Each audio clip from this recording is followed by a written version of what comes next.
అంతరిక్షం నుంచి చూస్తే ఇండియాకి శ్రీలంకకి మధ్య నీళ్లలో తేలుతున్నట్టు ఒక గీత కనిపిస్తుంది. దాన్నే రామసేతు అంటారు. కాని అది కేవలం ఒక కట్టడం కాదు. అది యుగాల నాటి ఒక పెద్ద రహస్యాన్ని తనలో దాచుకుంది. ఇక్కడే అసలు చిక్కుముడి మొదలవుతుంది. మన సైన్సేమో ఇది కొన్ని వేల సంవత్సరాల క్రితానేది అంటుంది. కాని మన పురాణాలు మాత్రం దీని వయసు కొన్ని కోట్ల సంవత్సరాలు అని చెబుతున్నాయి. ఒకే వంతెనకి రెండు పూర్తిగా భిన్నమైన కథలు. మరి వీటిలో ఏది నిజం? ఈ విశ్లేషణలో మనం దాని గురించే లోతుగా చూడబోతున్నాం. చూడండి, ఈ అంశం చుట్టూ చాలా నమ్మకాలు, వాదనలు ఉన్నాయి. కాని మనమిక్కడ ఏ పక్షం వహించబోవట్లేదు. కేవలం సాక్ష్యాల గురించే మాట్లాడుకుందాం. పురాణాలు ఏం చెప్తున్నాయి, సైన్స్ ఏం కనుగొనింది, అంతే. సరే, మన ప్రయాణం ఎలా ఉండబోతోందంటే, ముందుగా పురాణాలు చెప్పే అద్భుతమైన కాలగణనలోకి వెళ్దాం. ఆ తర్వాత ఆధునిక సైన్స్ కనుక్కున్న ఆశ్చర్యకరమైన నిజాలు చూద్దాం. చివరికి ఈ రెండు కథలు ఎందుకు కలవట్లేదో తెలుసుకుని ఒక పెద్ద ప్రశ్నతో ముగిద్దాం. రైట్, ఇప్పుడు మనం టైంలో చాలా వెనక్కి వెళ్లబోతున్నాం. ఎంత వెనక్కి అంటే, ఇక్కడ మనం మాట్లాడే నంబర్లు మన ఊహకు కూడా అందని స్థాయిలో ఉంటాయి. ఈ కథను అర్థం చేసుకోవాలంటే మనం ముందుగా మహాయుగం అనే పదాన్ని తెలుసుకోవాలి. సింపుల్గా చెప్పాలంటే, మనకు సంవత్సరాలు, శతాబ్దాలు ఉన్నట్టు పురాణాల క్యాలెండర్లో మహాయుగాలు ఉంటాయి. ఒక మహాయుగమంటే దగ్గర 43 లక్షల సంవత్సరాలు. అవును, మీరు విన్నది కరెక్టే. ఇక్కడే కథలో అసలు ట్విస్టుంది. ఈ పురాణాల ప్రకారం రామాయణం అంటే రామసేతు నిర్మాణం మనం ఇప్పుడున్న మహాయుగంలో జరగలేదు. అది 24వ మహాయుగంలోని త్రేతయుగంలో జరిగింది. మరి మనం ప్రస్తుతమున్నది 28వ మహాయుగం. అంటే మధ్యలో కొన్ని మహాయుగాలు గడిచిపోయాయన్మాట. సరే, మరి ఆ పెద్ద నంబర్ ఎలా వచ్చిందో చూద్దాం. ఇది 3 స్టెప్పుల లెక్క. ఫస్ట్, రామాయణం జరిగిన 24వ మహాయుగంలో మిగిలిపోయిన సమయం. సెకండ్, ఆ తర్వాత పూర్తిగా గడిచిపోయిన 3 మహాయుగాల మొత్తం కాలం. ఇక మూడోది, మనం ప్రస్తుతమున్న 28వ మహాయుగంలో ఇప్పటివరకు గడిచిన సమయం. ఈ మూడింటినీ కలిపితే మనకు అసలు సమాధానం వస్తుంది. ఈ లెక్కలన్నీ కలిపితే వచ్చే సంఖ్య ఇది. సుమారు 1,81,00,000 సంవత్సరాలు. పురాణాల ప్రకారం రామసేతు అంత పురాతనమైనది. అంటే అది కేవలం ఒక పాత కట్టడం కాదు. ఒక రకంగా చెప్పాలంటే, ఈ ప్రపంచం యొక్క పాత వర్షన్ నుంచి మిగిలిపోయిన ఒక గుర్తు. రైట్, ఇప్పుడు పురాణాల కాలగణన నుంచి ఒకేసారి జంప్ చేసి మనం మోడర్న్ సైన్స్ ల్యాబ్కి వచ్చేద్దాం. శాస్త్రవేత్తలు రామసేతు వయసును తెలుసుకోవడానికి రకరకాల పద్ధతులు వాడారు. మరి వాళ్ళు ఏం కనుక్కున్నారో చూద్దాం. శాస్త్రవేత్తలు కనుక్కున్నది చాలా ఇంట్రెస్టింగ్గా ఉంది. ఈ వంతెనకి ఒకే వయసు లేదు.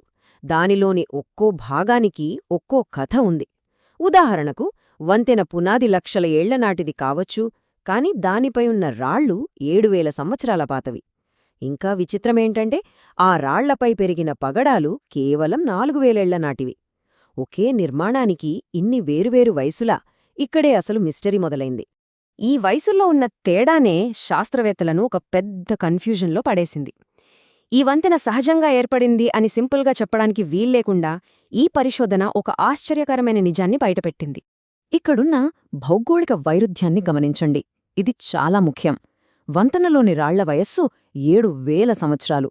కాని ఆ రాళ్లు దేనిమీద ఉన్నాయో ఆ ఇసుక పరుపు వయస్సు కేవలం 4,000 సంవత్సరాలు.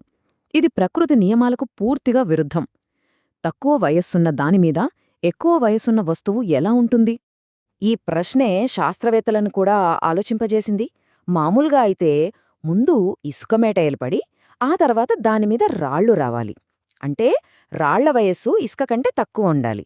కాని ఇక్కడ మొత్తం రివర్స్లో ఉంది. ఇదెలా సాధ్యం? సో ఈ విచిత్రమైన పజిల్కి సైన్స్ దగ్గర ఉన్న ఒకే ఒక సమాధానమేంటంటే, ఆ రాళ్లు అక్కడివి కావు. వాటిని వేరే చోట నుండి తీసుకువచ్చి కావాలని అక్కడ పెట్టారు. ఇది ఎవరో చెప్పిన మాట కాదు. జియోలాజికల్ సర్వే ఆఫ్ ఇండియా వంటి సంస్థల పరిశోధన తర్వాత వచ్చిన ముగింపు. అంటే సైన్స్ ప్రకారమే ఇది సహజంగా ఏర్పడింది కాదు, మనుషులు కట్టిన నిర్మాణమే. ఓకే, ఒకవైపు సైన్స్ ఇది మనుషుల కట్టిండే అని సూచిస్తోంది. మరోవైపు దాని వయసు 7,000 సంవత్సరాలు మాత్రమే అంటోంది. పురాణాలు మాత్రం 1.8 కోట్ల సంవత్సరాలని చెబుతున్నాయి. బహుశా ఈ గ్యాప్కి కారణం సాక్ష్యంలో కాకుండా మనం వాడుతున్న పరికరాలలో ఉందేమో. మనం ఎక్కువగా నమ్మే కార్బన్-14 డేటింగ్ ఒక అద్భుతమైన సాధనం కాదనట్లేదు. కానీ దానికంటూ ఒక లిమిటుంది. అది గరిష్టంగా 50,000 సంవత్సరాల వెనక్కి మాత్రమే చూడగలదు. ఆ తర్వాత వస్తువుల్లో కొలవడానికి సరిపడా కార్బన్-14 మిగిలి ఉండదు. ఈ పరిమితిని సులభంగా అర్థం చేసుకోవాలంటే ఈ పోలిక చూడండి. 1.8 కోట్ల సంవత్సరాల కాలాన్ని కేవలం 50,000 ఏళ్ల సామర్థ్యమున్న పరికరంతో కొలవడానికి ప్రయత్నించడం అసాధ్యం. ఆ పనికి ఆ పరికరం సరిపోదు. అచ్చం ఒక అడుగు స్కేల్తో ఎవరెస్టు పర్వతాన్ని కొలవడానికి వెళ్ళినట్టే ఉంటుంది.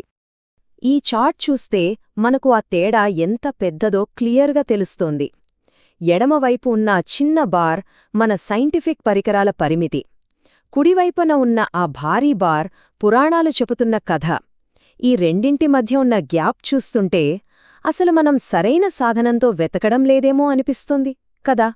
మరిదంతా మనల్ని ఎక్కడికి తీసుకువస్తుంది? మన ముందు ఒకే ప్రదేశం గురించి 2 శక్తివంతమైన, పూర్తిగా విరుద్ధమైన కథనాలు ఉన్నాయి. రెండింటికీ వాటి ఆధారాలు ఉన్నాయి. ఒకవైపు వేరే యుగంలో దాదాపు 18 కోట్ల సంవత్సరాల క్రితం నిర్మించారని చెప్పే అద్భుతమైన పౌరాణిక కథనముంది. మరోవైపు సైన్స్ కూడా ఇది మానవ నిర్మితమే అని నిర్ధారిస్తూ, కాని పై పొరల వయస్సు కేవలం 7,000 సంవత్సరాలు అని చెబుతోంది. అదే సమయంలో మన డేటింగ్ పద్ధతులకు పరిమితులున్నాయని కూడా అంగీకరిస్తోంది. ఇది మనల్ని ఒక లోతైన ఆలోచనకు దారితీస్తుంది. మన ఆధునిక పరికరాలు ఒక విషయాన్ని నిర్ధారించలేనంత లేదా ఖండించలేనంత భారీ స్థాయిలో చరిత్రను వర్ణించినప్పుడు మనం దేన్ని నమ్మాలి? ఈ ప్రశ్నే రామసేతును యుగాల మధ్య నిజమైన వారధిగా మరియు ఒక పరిష్కారం లేని అద్భుతమైన రహస్యంగా మిగిల్చింది.